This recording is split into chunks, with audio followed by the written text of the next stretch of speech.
ब्रह्मेति व्यजानात आनन्दाद्येव खल्विमानि भूतानि जायन्ते आनन्देन जातानि जीवन्ति आनन्दं प्रयन्त्यभिसंविशन्तीति। ಆನಂದವೇ ಬ್ರಹ್ಮವಾಗಿದೆ, ಇದನ್ನು ತಿಳಿಯಿರಿ. ಈ ಆನಂದದಿಂದಲೇ ಜೀವನ ರಚನೆಯಾಗಿದೆ.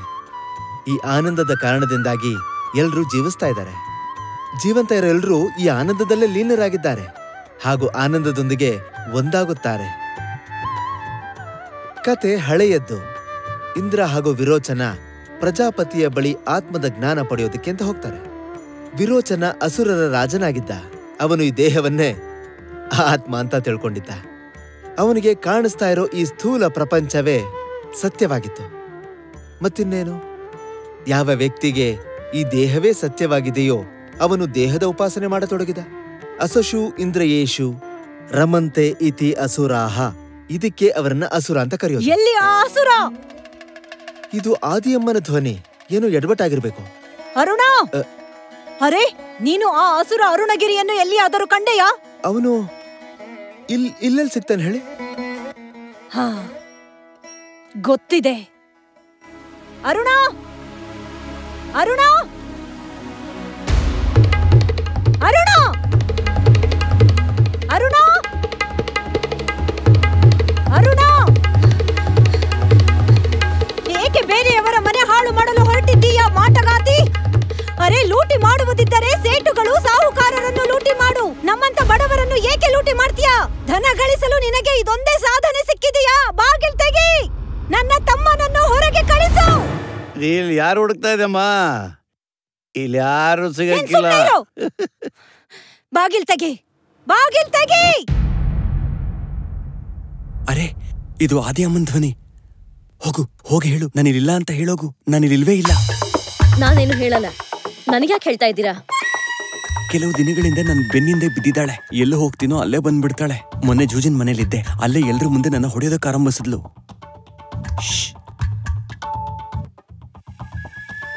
ಅರೆ, ಹುಚ್ಚಿಡ್ದಿದ್ಯಾ? ಅವಳು ಅಲ್ಲೇ ನಿಂತಿದ್ದಾಳೆ. ಹೋಗು.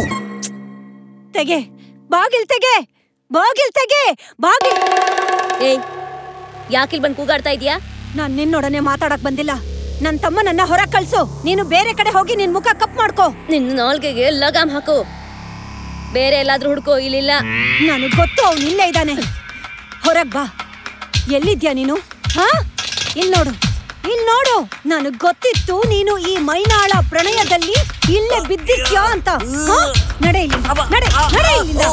ನಿನ್ನ ಜನ್ಮ ಕೇವಲ ಇದಕ್ಕಾಗಿಯೇ ಆಗಿದೆಯಾ? ನೀನು ನಿನ್ನ ಪರಿವಾರ ಬಿಟ್ಟು ಯಾವಳೋ ವೇಶ್ಯೆಯ ತೊಡೆಯ ಮೇಲೆ ಬಿದ್ದಿರೋಕೆ? ನಾನು ಅವಳನ್ನ ಪ್ರೀತಿಸ್ತೀನಿ. ಇದು ಪ್ರೀತಿನ? ಇದು ಪ್ರೀತಿನ? ಒಂದ್ ವೇಳೆ ನಿನ್ನ ಜೊತೆ ಪ್ರೀತಿ ಇದ್ದಿದ್ರೆ ನೀನು ಬೆಳ್ಳಿ ತುಂಡು ನೀಡ್ಬೇಕಾಗಿರ್ಲಿಲ್ಲ, ಅಥವಾ ನೀನೆಸದ ಬೆಳ್ಳಿಯನ್ನ ಇವಳು ತಗೋತಾ ಇರ್ಲಿಲ್ಲ. ಗೊತ್ತಾಯ್ತಾ? ಕೇಳು, ಕೇಳು, ಕೇಳು, ಕೇಳು ಅವಳನ್ನ, ಕೇಳು. ಅವಳು ನಿನ್ನ ಪ್ರೀತಿಸ್ತಾಳ? ಕೇಳು ಅವಳನ್ನ. ನೀವೇನಾದ್ರೂ ನಾಟಕ ಮಾಡೋ ಹೋಗಿದ್ರೆ ಹೊರಗಡೆ ಹೋಗ್ ಮಾಡಿ. ಈ ಕಿಲಿಗೆ ಬೇರೆಯವ್ರು ಬರೋ ಸಮಯ ಆಯ್ತು. ನೋಡಿದ್ಯಾ? ಆಯ್ತಾ? ಆಯ್ತು ತೃಪ್ತಿ. ನಡಿ, ನಡೆ, ನಡೆ ಮನೆಗೆ. ನಡೆ, ನಡೆ ಇಲ್ಲಿಂದ. ನಡೆ, ನಡೆ, ನಡೆ ನೀನು. ನಡೆ. ನಾಚಿಕೆ ಇಲ್ದವ್ನೆ, ಕೆಲ್ಸಕ್ ಬಾರ್ದವ್ನೆ, ಮೈನಾ ಮೈನಾ ಅಂತಿದ್ಯಾ? ನಡೆ.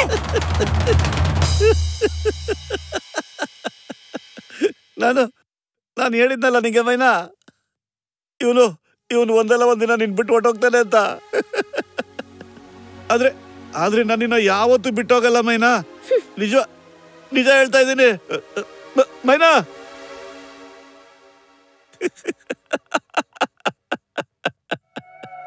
ನಿನ್ನ ದೊಡ್ಡಕ್ಕ ನಾನು, ಶತ್ರುವಲ್ಲ.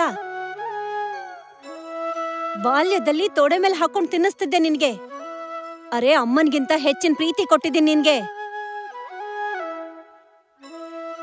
ಆದ್ರೆ ಎಷ್ಟು ಕಾಲ ನಾನ್ ನಿನ್ಗೆ ಹೀಗೆ ಊಟ ಹಾಕ್ತಿರ್ಲಿ? ಅಡ್ಗೆ ಮನೇಲಿ ಒಂದು ಕಾಳು ಇಲ್ಲ.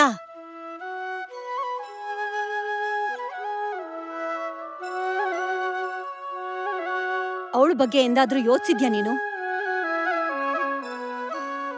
ಭಿಕ್ಷೆ ಬೇಡುವುದನ್ನ ಬಿಟ್ಟು ಬೇರೆ ಯಾವ ದಾರಿನೂ ಇಲ್ಲ. ಜಮೀನು ಅಡವಿಟ್ಬಿಟ್ಟಿದ್ದಾರೆ. ಅಂಗಡಿಯವನು ಸಾಲ ಕೊಡೋಕೆ ಒಪ್ಕೋತಾ ಇಲ್ಲ. ಗೋಗಳನ್ನ ಮೊದಲೇ ಮಾರ್ಬಿಟ್ಟಿದ್ದೀರಿ ನೀವು. ಈ ಗಡ ಇಡಕ್ಕೆ ಏನ್ ತಾನೇ ಉಳ್ದಿದೆ? ನನ್ ತವ್ರ ಮನೆಯವ್ರಿಗೆ ಎಲ್ಲ ಗೊತ್ತಾಗ್ಬಿಟ್ಟಿದೆ. ಅಪ್ಪ ಅಂತೂ ನನ್ನ ಕರಿತಾನೆ ಇದ್ದಾರೆ. ಆದ್ರೆ ಕೇಳಿದ್ಯಾ?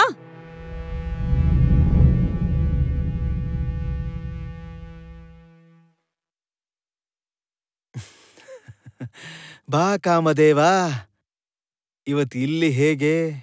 ಮೈನಾಳ ಮನೆ ಆ ಕಡೆ ಇರೋದು. ಸೇಠ್ಜಿ, ನನಗೆ ಕೆಲವು ರೂಪಾಯಿಗಳ ಅವಶ್ಯಕತೆ ಇದೆ. ವ್ಯಾಪಾರಿಯ ಸಾಲ ತೀರಿಸಬೇಕು. ನನ್ನ ಬಳಿ ಜಮೀನು ಗೋವು ಏನಿತ್ತು ಅದನ್ನು ಮಾರಿ ಸಾಮಾನು ತರ್ತಿದ್ದೆ. ಈಗ ಏನೂ ಉಳಿದಿಲ್ಲ. ಅವನು ಕೆಲವು ದಿನ ನನಗೆ ಸಾಲ ಕೊಟ್ಟ, ಆದರೆ ಅವನೀಗ ಒಪ್ತಾ ಇಲ್ಲ. ನೀವು ನನಗೆ ಕೆಲವು ಮುದ್ರೆಗಳನ್ನ ಸಾಲದ ರೂಪದಲ್ಲಿ ಕೊಡ್ತೀರಾ? ಗಿರ್ವಿ ಏನ್ ಇಡ್ತೀಯ?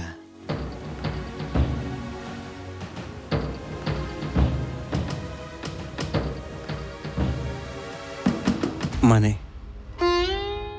ನಿಮ್ಗೇನನ್ಸುತ್ತೆ? ಇದಾದ್ಮೇಲೆ ಏನಾಗಿರಬಹುದು? ಮತ್ತಿನ್ನೇನಾಗತ್ತೆ? ಮನೆಯು ಸಾಹುಕಾರನ ವಶ ಆಯ್ತು. ಪತ್ನಿ ಬಿಟ್ಟು ತಾಯಿ ಮನೆಗೆ ಹೋದ್ಲು. ಮತ್ತೆ ಅರುಣಗಿರಿಯನ್ನ ಆದಿಯಮ್ಮ ತನ್ನ ಮನೆ ಕರ್ಕೊಂಬಂದ್ಲು.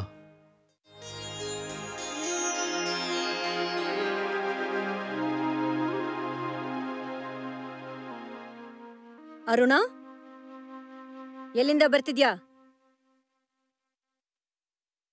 ವೇಶ್ಯ ಬೀದಿಯಿಂದ. ಕೇಳಿದ್ದೆ, ಬೀದಿಯಲ್ಲಿ ಮತ್ತಷ್ಟು ವೇಶ್ಯರು ಬಂದಿದ್ದಾರಂತೆ. ನೀನು ಅವರಿಗಾಗಿ ಪರಿಮಳ ಹೂವು, ಎಲೆ, ಅಡಿಕೆ ತರ್ಲಿಕ್ಕೆ ಓಡ್ತಾ ಇರ್ತೀಯಂತೆ. ಅದರಿಂದ ಏನಾಯ್ತು? ಅವಳು ನನಗೆ ಊಟನೂ ಕೊಡ್ತಾಳೆ. ನಿನ್ಗೆ ಇಲ್ಲಿ ಊಟ ಸಿಗಲ್ವಾ? ಹಾ, ಪೂರ್ತಿ ಹಳ್ಳಿಗ್ ಗೊತ್ತಿದೆ ನೀನು ವೇಶ್ಯೆಯರ ನೌಕರನಾಗಿದ್ಯಾ ಅಂತ. ದಿನ ಅಲ್ಲಿ ಕೂತು ವಯಸ್ಸಿಗೆ ಬಂದ ಹುಡುಗಿಯರ್ನ ನೋಡ್ತಿರ್ತ್ಯಾ ಅಂತ. ಯಾಕರುಣ, ನಿನಗ್ಯಾಕೆ ಇಷ್ಟೊಂದು ಆಸಕ್ತಿ ಇದೆ ದೇಹದಲ್ಲಿ? ನಿಲ್ಸಮ್ಮ, ಸಾಕಾಗಿದೆ ನನಗೆ ನಿನ್ನ ಹಾಗೂ ಸಂತರ ಮಾತು ಕೇಳಿ ಕೇಳಿ. ನಿನಗಿಷ್ಟ ಇಲ್ಲ ಅಂದ್ರೆ ನಾನು ಈ ಮನೆಗೆ ಇನ್ಯಾವತ್ತೂ ಬರೋದಿಲ್ಲ. ಜನ ನಿಂದನೆ ಮಾಡ್ತಾರೆ ವೇಶ್ಯಾಗಮನವನ್ನ. ಆದರೆ ನಾನು ರಾಜಪುರುಷರಿಂದ ಹಿಡಿದು ದೊಡ್ಡ ದೊಡ್ಡ ವ್ಯಕ್ತಿಯವರೆಗೆ ವೇಶ್ಯಾ ಮನೆಯಲ್ಲಿ ನೋಡಿದ್ದೀನಿ. ಜನ ನಿಂದನೆ ಮಾಡ್ತಾರೆ, ಆದರೆ ನಾನು ಸಭ್ಯರನ್ನ ಪರಸ್ತ್ರೀ ಗಮನ ಮಾಡೋದನ್ನ ನೋಡಿದ್ದೀನಿ. ಸಾರ್ವಜನಿಕವಾಗಿ ಜನ ಯಾವುದನ್ನ ನಿಂದನೆ ಮಾಡ್ತಾರೋ ವ್ಯಕ್ತಿಗತ ಜೀವನದಲ್ಲಿ ಅವರು ಅದರ ಬಗ್ಗೆನೇ ಅಭಿಲಾಷೆ ಇಟ್ಕೊಂಡಿರ್ತಾರೆ. ಯಾಕಮ್ಮ? ಯಾಕಂದ್ರೆ ಶರೀರದ ಸುಖ ಎಲ್ಲದಕ್ಕಿಂತ ದೊಡ್ಡ ಸುಖ. ಈ ಶರೀರವೇ ಸತ್ಯ, ಬೇರೆ ಎಲ್ಲ ಸುಳ್ಳು. ಈ ಶರೀರ ಸತ್ಯ. ಹಾಗಾದ್ರೆ ತಗೋ, ನಾನು ಶರೀರವಾಗಿದ್ದೇನೆ. ಭೋಗಿಸುವೆಯಾದರೆ ಭೋಗಿಸು ಈ ಶರೀರವನ್ನ. ನಿನ್ನ ದುರ್ಬಲತೆಯನ್ನ ಬಚ್ಚಿಡೋದಕ್ಕೆ ಪೂರ್ತಿ ಸಮಾಜನೇ ಬೈತಿದ್ಯಾ. ಒಂದ್ ವೇಳೆ ಶರೀರದ ಸುಖನೇ ಎಲ್ಲದಕ್ಕಿಂತ ದೊಡ್ಡ ಸುಖ ಅನ್ನೋದಾದ್ರೆ ನನ್ನ ಶರೀರವನ್ನು ನೀನು ಕೊಡೋದಕ್ಕೆ ತಯಾರಾಗಿದ್ದೀನಿ. ಭೋಗಿಸ್ತೀಯಾ ಇದನ್ನ? ಅಮ್ಮ, ನೀನೇನ್ ಮಾಡ್ತಿದೀಯಾ?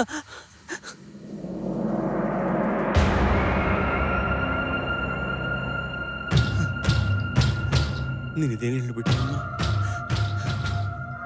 ನೀನೇನು ಹೇಳ್ಬಿಟ್ಟೆ ಅಮ್ಮ? ನೀನು ಏನು ಹೇಳ್ಬಿಟ್ಟೆ ಅಮ್ಮ? ಶರೀರದ ಸುಖನೇ ಎಲ್ಲದಕ್ಕಿಂತ ದೊಡ್ಡ ಸುಖನ? ಅರುಣಗಿರಿ ಇದನ್ನ ಯೋಚಿಸಿರಲಿಲ್ಲ, ಜೀವನದ ಈ ಸತ್ಯ ಈ ರೂಪದಲ್ಲಿ ಮುಂದೆ ಬರಬಹುದು ಅಂತ. ಆದರೆ ಅರುಣಗಿರಿಗೆ ಸತ್ಯದ ಮೇಲೆ ಬಿದ್ದ ಹಲವು ಪರದೆಗಳನ್ನ ತೆಗೆಯೋದು ಬಾಕಿ ಇತ್ತು.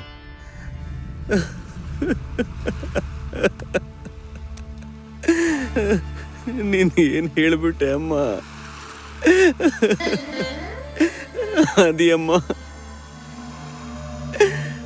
ಕ್ಷಮಿಸಮ್ಮ, ಕ್ಷಮಿಸು. ಕಾರ್ತಿಕೇಯ ಸ್ವಾಮಿ, ಪಾರ್ವತಿ ನಂದನ, ಈಗ ನನಗೆ ಬೇರೆ ಯಾವ ರಸ್ತೆನೂ ಉಳಿದಿಲ್ಲ. ಈಗ ಮೃತ್ಯುವೇ ನನಗೆ ಸತ್ಯವಾದುದಾಗಿದೆ. ಆತ್ಮಹತ್ಯೆಯೇ ನನ್ನ ಪ್ರಾಯಶ್ಚಿತವಾಗಿದೆ. ಆತ್ಮಹತ್ಯೆ ಮಾಡ್ಕೊಂಡ್ಮೇಲೂ ಸಾಯಲಿಲ್ಲವಾದ್ರೆ? ಸಾಯೋದಕ್ಕಾಗಿಯೇ ಆತ್ಮಹತ್ಯೆ ಮಾಡ್ಕೋತಾ ಇದ್ದೀನಿ. ನಿನಗೇನಾದ್ರೂ ಗೊತ್ತಾ ಸತ್ತ ಮೇಲೆ ವಾಸ್ತವದಲ್ಲಿ ಮೃತ್ಯು ಉಂಟಾಗುತ್ತೆ ಅಂತ? ಅಂದ್ರೆ ನಿನ್ನ ಶರೀರದ ಮೃತ್ಯುವಿನಿಂದ ನಿನ್ನ ಮೃತ್ಯುವಾಗುತ್ತೇನು? ನೀನು ಎಂದಿಗೂ ಸಾಯದವನನ್ನು ಹೇಗೆ ಸಾಯಿಸ್ತೀಯ? ಮೃತ್ಯು ಶರೀರಕ್ಕಾಗುತ್ತೆ ಮೂರ್ಖ. ನೀನು ಸತ್ ಮೇಲೂ ಕೂಡ ಜೀವಂತವಾಗಿರ್ತೀಯ. ಮತ್ತೆಲ್ಲಿಗೆ ಹೋಗ್ತೀಯ? ಯಾರಿಂದ ಓಡ್ ಹೋಗ್ತಿದ್ಯಾ? ಹಾಗಾದ್ರೆ ನಾನು ಎಲ್ಲಿಗೆ ಹೋಗ್ಲಿ? ಎಲ್ಲಿಗೆ ಹೋಗ್ಲಿ? ನಿಲ್ಲು. ಯಾರು ನೀನು? ನಾನೊಬ್ಬ ಧನವಂತ ಬ್ರಾಹ್ಮಣ. ಧನವಂತ ಬ್ರಾಹ್ಮಣ? ನಾನು ಇಲ್ಲಿವರೆಗೆ ನಿರ್ಧನ ಬ್ರಾಹ್ಮಣರ ಬಗ್ಗೆ ಕೇಳಿದ್ದೆ. ಅನಾತ್ಮನ ಹಿಂದೆ ಓಡೋರೇ ನಿರ್ಧನರಾಗಿರ್ತಾರೆ. ಅವ್ರಿಗೆ ಬ್ರಹ್ಮಜ್ಞಾನ ಇಲ್ಲದೆ ಇರೋದ್ರಿಂದ ಅವ್ರು ಬ್ರಾಹ್ಮಣರಾಗಕ್ಕೆ ಸಾಧ್ಯ ಇಲ್ಲ. ನಿಮ್ ಮಾತನ್ನ ನಾನು ಅರ್ಥ ಮಾಡ್ಕೊಳ್ಳೋದಕ್ಕಾಗ್ತಿಲ್ಲ ಸನ್ಯಾಸಿ. ನೀನು ನಿನ್ನಿಂದ ಓಡಿ ಹೋಗದಂತೆ ಭಾಷೆ ನೀಡೋದಾದ್ರೆ ನಿನ್ ಜೊತೆ ಕೂತು ಮಾತಾಡ್ತೀನಿ ನಾನು. ಯಾರು ನೀವು? ಈ ಶರೀರವನ್ನ ಕೆಲವು ಜನ ಕಾರ್ತಿಕೇಯ ಅಂತ ಕರೀತಾರೆ. ಈಗ ನೀನ್ ಹೇಳು, ಈ ಶರೀರದ ಹೆಸರೇನು? ಅರುಣಗಿರಿ. ನೀನ್ ಆತ್ಮಹತ್ಯೆ ಯಾಕೆ ಮಾಡ್ಕೊಳಕ್ ಹೊರಟಿದ್ದೆ?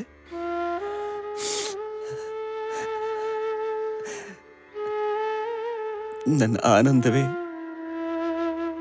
ನನ್ನ ವಿಷಾದದ ಕಾರಣವಾಗಿಬಿಟ್ಟಿದೆ. ಯಾವ್ದು ಬದಲಾಗತ್ತೋ ಅದು ಹೇಗ್ ತಾನೇ ಆನಂದವಾಗುತ್ತೆ. ಯಾವುದು ಕ್ಷಣಿಕವೋ ಅಸ್ಥಾಯಿಯೋ ಅದು ಆನಂದ ಹೇಗಾಗುತ್ತೆ? ನಾನಂತೂ ಆ ಆನಂದದಲ್ಲಿ ರಮಿಸ್ತಿರ್ತೀನಿ. ಅದು ಸ್ಥಾಯಿಯಾಗಿದೆ. ನೀನು ಯಾವ ಆನಂದದ ಹಿಂದೆ ಓಡ್ತಿದ್ಯೋ ಅದು ಅಸ್ಥಾಯಿಯಾಗಿದ್ದು. ನನ್ನ ಆನಂದ ಅದಕ್ಕಿಂತ ಭಿನ್ನವಾಗಿದೆ. ಅದು ಯಾವುದೋ ವಸ್ತುವಿನಿಂದ ಅಥವಾ ವ್ಯಕ್ತಿಯಿಂದ ಸಿಗುವಂಥದ್ದಲ್ಲ. ಹೀಗಾಗಿ ಅದನ್ನ ನನ್ನಿಂದ ಯಾರು ಕದಿಯಕ್ಕೂ ಆಗೋದಿಲ್ಲ. ಹಾಗಾದ್ರೆ ಇಲ್ಲಿ ತನಕ ನಾನು ಏನ್ ಭೋಗಿಸ್ತಿದ್ನೋ ಅದು ಸತ್ಯ ಅಲ್ವಾ? ಒಂದ್ ವೇಳೆ ಅದು ಸತ್ಯವಾಗಿದ್ರೆ ನೀನು ಆತ್ಮಹತ್ಯೆ ಯಾಕೆ ಮಾಡ್ಕೊಳಕ್ ಹೊರಡ್ತಾ ಇದ್ದೆ? ಹಾಗಾದ್ರೆ ನಾನು ಕೂಡ ಸ್ಥಾಯಿ ಆನಂದದ ಅನುಭವ ಪಡಿಬಹುದಾ? ಯಾವುದನ್ನು ನೀವು ತಿಳಿದಿದ್ದೀರೋ? ನೀನು ಆ ವಿವೇಕವನ್ನ ಜಾಗೃತಗೊಳಿಸಬಲ್ಲೆಯಾ? ಅದರಿಂದ ನೀನು ಆತ್ಮ ಹಾಗೂ ಅನಾತ್ಮವನ್ನ ಬೇರೆ ಬೇರೆಯಾಗಿ ಕಾಣಬಹುದು. ಸ್ವಾಮಿ, ಆ ವಿವೇಕ ಅನ್ನುವಂಥದ್ದು ಹೇಗ್ ಜಾಗೃತ ಆಗತ್ತೆ? ನಶ್ವರ ವಸ್ತುಗಳಿಗೆ ಸಾಕ್ಷಿಯಾದಾಗ. ಸಾಕ್ಷಿ ಆಗೋದು ಹೇಗೆ? ಸತ್ಯವನ್ನ ತಿಳಿದು. ಸತ್ಯ ಅಂದ್ರೆ ಏನು? ಯಾವುದು ಅಪವರ್ತನವಾಗಿದೆಯೋ ಅದು ಅದು ಏನಾದ್ರೂ ಆಗುವುದಕ್ಕಿಂತ ಮುಂಚೆ ಇತ್ತು. ಅದು ಏನು ಇಲ್ದಿದ್ದಾಗ್ಲೂ ಅದು ಇರುವಂತದ್ದಾಗಿದೆ. ಜನ್ಮದಿಂದ ಹಿಡಿದು ಮೃತ್ಯುವಿನವರೆಗೆ ನಮ್ಮ ಶರೀರದಲ್ಲಿ ಅನೇಕ ಬದಲಾವಣೆಗಳಾಗುತ್ತವೆ. ವಿಚಾರ ಬದಲಾಗತ್ತೆ, ಕಾಲ ಬದಲಾಗತ್ತೆ, ಆದರೆ ಅದು ಎಂದಿಗೂ ಬದಲಾಗದ್ದಾಗಿದೆ. ನಾನದನ್ನ ಹೇಗ್ ನೋಡಬಲ್ಲೆ? ನಮ್ಮ ಪ್ರಕೃತಿ ಹಾಗೂ ನಮ್ಮ ಶರೀರದ ಚೇತನ, ನಮ್ಮ ಇಂದ್ರಿಯಗಳ ಸಕ್ರಿಯತೆ ಅವನ ಇರುವಿಕೆಯ ಪ್ರಮಾಣವಾಗಿದೆ. ಅಂದ್ರೆ ಅವನ ಇಚ್ಛೆಯಿಂದಲೇ ನಾವು ಜೀವಿಸ್ತೀವಿ, ಸಾಯ್ತೀವಿ. ಅವನ ಇಚ್ಛೆಯಿಂದಲೇ ನದಿಗಳ ಹರಿಯುತ್ತವೆ, ಅವನ ಇಚ್ಛೆಯಿಂದಲೇ ಅಗ್ನಿ ಬೆಳಗುತ್ತೆ ಹಾಗೂ ಸುಡುತ್ತೆ. ಹೀಗಾಗಿ ಆ ಸತ್ಯವನ್ನು ತಿಳಿಯುವುದಕ್ಕಾಗಿ ಆ ಚೈತನ್ಯ ಬ್ರಹ್ಮನನ್ನ ಅನುಭವ ಮಾಡಿಕೊಳ್ಳೋದು ಅನಿವಾರ್ಯವಾಗಿದೆ. ಯಾರು ಆ ಬ್ರಹ್ಮನನ್ನು ಅನುಭವ ಮಾಡಿಕೊಳ್ತಾನೋ ಅವನೇ ಆ ಪರಮ ಆನಂದವನ್ನ ಪಡೆಯುವವನಾಗ್ತಾನೆ. ಆದ್ರೆ ನೆನಪಿರ್ಲಿ, ಈ ಸತ್ಯ ನನ್ನ ಶಬ್ದಗಳಲ್ಲಿ ಇಲ್ಲ, ಅದು ನಿನ್ನ ಸ್ವಂತ ಹುಡುಕಾಟದಲ್ಲಿದೆ. ಒಂದ್ ವೇಳೆ ನಾನು ಆ ಚಂದ್ರನತ್ತ ಬೆರಳನ್ನ ತೋರಿಸಿದ್ರೆ ನೀನು ನನ್ನ ಬೆರಳನ್ನೇ ನೋಡ್ತಾ ಇರಬೇಡ. ನನ್ನ ಬೆರಳನ್ನ ನೋಡೋದ್ ಬಿಟ್ಟು ಮುಂದೆ ಸಾಗು. ಆಗ ನೀನು ಆ ಚಂದ್ರನನ್ನ ನೋಡಬಲ್ಲವನಾಗ್ತೀಯ. ಅಂದ್ರೆ ಯಾರೆಲ್ಲಾದ್ರೂ ವಿಶ್ವಾಸ ಇಟ್ಟಿದೆಯಾ? ಯಾರಾದ್ರೂ ಮನುಷ್ಯ ಅಥವಾ ದೇವತೆ ಮೇಲೆ? ಹಾ, ಕಾರ್ತಿಕೇಯನಲ್ಲಿ. ಮತ್ತೆ ಅದೇ ವಿಶ್ವಾಸವನ್ನ ಧ್ಯಾನ ಮಾಡು. ಸುಮ್ಮನಿರು. ಸುಮ್ಮನಿರು, ಸ್ಥಿರಗೊಳಿಸು. ನಿನ್ನ ಚಿತ್ತವನ್ನ ಸ್ಥಿರಗೊಳಿಸು ಹಾಗೂ ಸತ್ಯವನ್ನ ಅನುಭವಿಸು. ಸನ್ಯಾಸಿ ಪರಮಾನಂದರು ಮಾರ್ಗವನ್ನ ಹೇಳೋದ್ರು. ಅರುಣಗಿರಿಗೂ ಆ ಚಂದ್ರ ಕಾಣಿಸ್ತು. ಅದು ಸೂರ್ಯನಿಂದ ಬೆಳಕನ್ನ ಪಡೆಯುತ್ತೆ, ಆದರೆ ಕತ್ಲೆಯಲ್ಲಿ ಪ್ರಕಾಶಿಸುತ್ತೆ.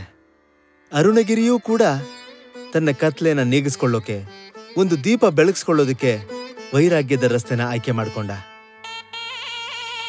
ಅದೇ ಅಮ್ಮ, ನಿಂಗ್ ಗೊತ್ತಾ ನಿನ್ ತಮ್ಮ ಹಳ್ಳಿಗ್ ಬತ್ತವನಂತೆ? ಅಕ್ಕಪಕ್ಕದ ಹಳ್ಳಿಯವ್ರಿಗೂ ಗೊತ್ತಿದೆ, ಆದ್ರೆ ಅವನು ನನಗೆ ಸಂದೇಶ ಕಳ್ಸಿಲ್ಲ ಬರ್ತಿದ್ದೀನಿ ಅಂತ. ಈಗ್ಲೂ ನನ್ ಮೇಲೆ ಅವ್ನ್ ಕೋಪ ಮಾಡ್ಕೊಂಡಿರ್ಬೇಕು. ಆದ್ರೆ ನನಗ್ ಗೊತ್ತಿತ್ತು, ಒಂದಲ್ಲ ಒಂದಿನ ನನ್ನ ಋಣ ಸರಿಯಾದ ದಾರಿಗ್ ಬಂದೇ ಬರ್ತಾನೆ ಅಂತ. ಕೇಳಿದ್ವಿ, ವೈರಾಗ್ಯ ಆಗ್ಬಿಟ್ಟಿದಾನಂತೆ. ಹೋದಲ್ಲೆಲ್ಲ ಜನ ಗುಂಪಲ್ ಬರ್ತಾರಂತೆ. ಹಾಡು ಚೆನ್ನಾಗ್ ಹಾಡ್ತಾನಂತೆ. ಕಾರ್ತಿಕೇಯ ಸ್ವಾಮಿ ಮೇಲೆ ರಚನೆಗಳಂತೆ ತುಂಬಾನೇ ಪ್ರಸಿದ್ಧವಾಗಿವೆ.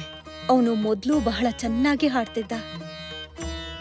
ಆದ್ರೆ ನನಗೇನ್ ಗೊತ್ತಿತ್ತು, ನನ್ನ ಮಾತುಗಳು ಅವನಿಗೆ ನೋವುಂಟು ಮಾಡಿ ವೈರಾಗಿಯನ್ನಾಗ್ಸತ್ತೆ ಅಂತ. ತುಂಬಾ ವರ್ಷಗಳ ನಂತರ ನಾನು ಅವನ್ನ ನೋಡ್ತೀನಿ. ಆ ಭಗವಂತ ಕಾರ್ತಿಕೇಯನ ದಯೆ ಉನ್ಮೇಲಾಗಿದೆ. ಅದಕ್ಕೆ ಅವನ್ ತಂದೆ ದಾರಿನೇ ಹಿಡ್ದಿದ್ದಾನೆ. ಅರೆ, ನಾನಂತೂ ನನ್ ಸೊಸೆಗೂ ಸಂದೇಶ ಕಳ್ಸಿದೀನಿ. ವೈರಾಗ್ಯನ ಬಿಟ್ಟು ತನ್ನ ಮನೆನ ಮಾಡ್ಕೊಂಡ್ರೆ ಸಾಕು. ನನಗಂತೂ ಅಷ್ಟೇ ಸಾಕಪ್ಪ.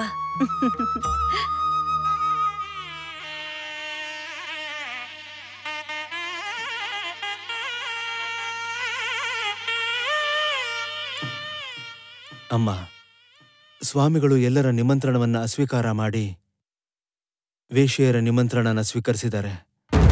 ಅವರ ವಠಾರದಲ್ಲೇ ಉಳಿಯೋದಕ್ಕೆ ನಿರ್ಧಾರ ಮಾಡಿದ್ದಾರೆ. ಈಗ ಯಾರೇ ಅವರನ್ನ ಭೇಟಿಯಾಗಬೇಕಿದ್ರು ಆ ವಠಾರಕ್ಕೆ ಹೋಗ್ಬೇಕು.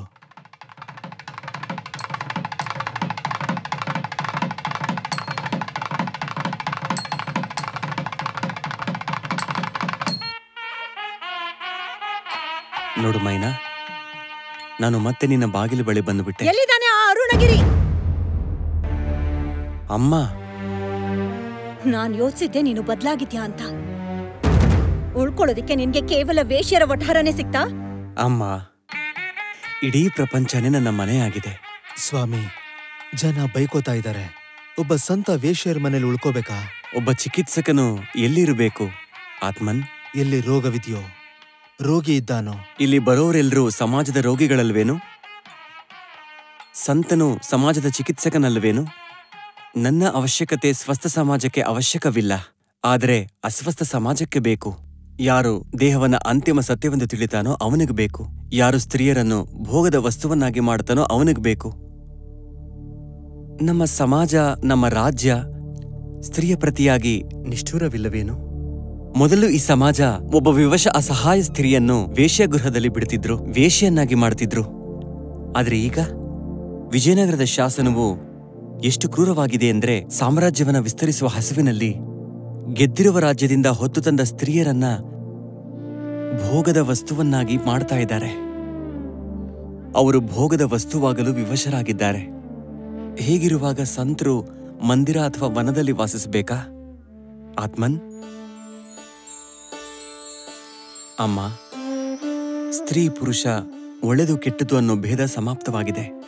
ನಾನೀಗ ಎಲ್ಲರಲ್ಲೂ ಅದೇ ಆತ್ಮನನ್ನ ನೋಡ್ತೀನಿ. ಯಾವುದು ನನ್ನಲ್ಲಿದೆಯೋ, ಯಾವುದು ನಿನ್ನಲ್ಲಿದೆಯೋ, ಯಾವುದು ಮೈನಾಳಲ್ಲಿದೆಯೋ ಅದೇ ಎಲ್ಲರಲ್ಲೂ ಇದೆ. ಹೇಗಿದ್ಯಾವ ಆತ್ಮದ ಹಿಂದೆ ಬಿದ್ದುಬಿಟ್ಟೆ ಅರುಣ? ಆ ಆತ್ಮ ಯಾವುದೋ ಸ್ತ್ರೀ ಅಲ್ಲ ಅಮ್ಮ. ಹಾಗಾದ್ರೆ ಯಾರದು? ಯಾರದು? ನಿನ್ನೊಳಗೆ ಯಾರ ಇರುವಿಕೆಯಿಂದ ನೀನು ಉಸಿರಾಡ್ತಿದೀಯೋ ಅಮ್ಮ, ಅದೇ ಸಚ್ಚಿದಾನಂದ ಆತ್ಮವಾಗಿದೆ. ನಾನು ಅದರಲ್ಲೇ ಮುಳುಗಿದ್ದೇನೆ. ಅವನೇ ಸತ್. ಯಾಕೆಂದ್ರೆ ಅವನು ಯಾವತ್ತೂ ಬದಲಾಗೋದಿಲ್ಲ. ಅವನೇ ಚಿತ್.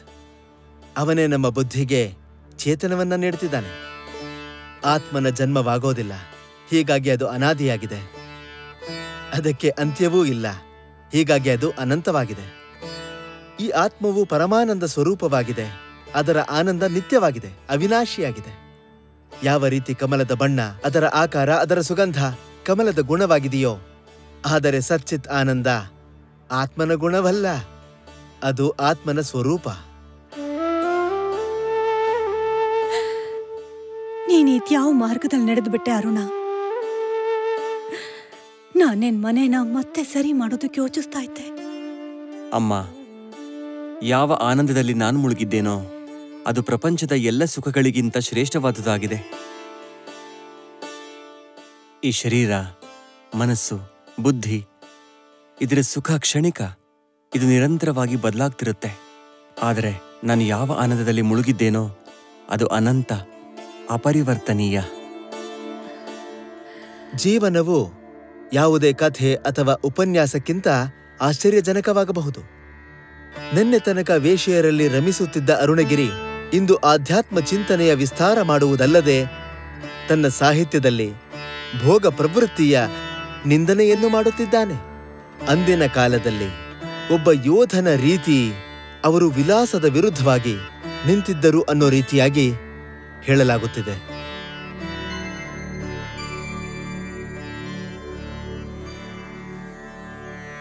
रसो वै सः रसज्ञयेवायं लब्ध्वा नन्दी भवति को येवान्यात् कः प्राण्यात् यदेश आकाश आनन्दो न स्यात् एष हेवानन्दयाति. ಆತ್ಮ ರಸವಾಗಿದೆ. ಯಾರು ಈ ಆತ್ಮನನ್ನ ಅರಿಯುತ್ತಾನೋ ಅವನು ಧನ್ಯನಾಗುತ್ತಾನೆ. ಒಂದು ವೇಳೆ ಆ ಬ್ರಹ್ಮ ಹೃದಯದ ಗುಹೆಯಲ್ಲಿ ಇರದೇ ಇದ್ರೆ ಯಾರಾದರೂ ಉಸಿರಾಡಕ್ಕಾಗ್ತಾ ಇತ್ತಾ? ಜೀವನದ ಆನಂದ ಈ ಬ್ರಹ್ಮನ ಕಾರಣದಿಂದಾನೆ.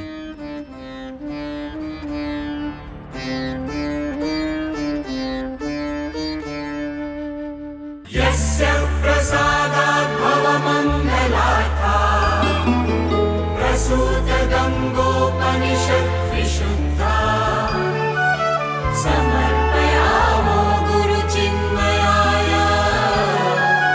भूयात् प्रसन्नः स शिवस्वरूपः भूयात् प्रसन्नः स शिवस्वरूपः भूयात् प्रसन्नः स शिवस्वरूपः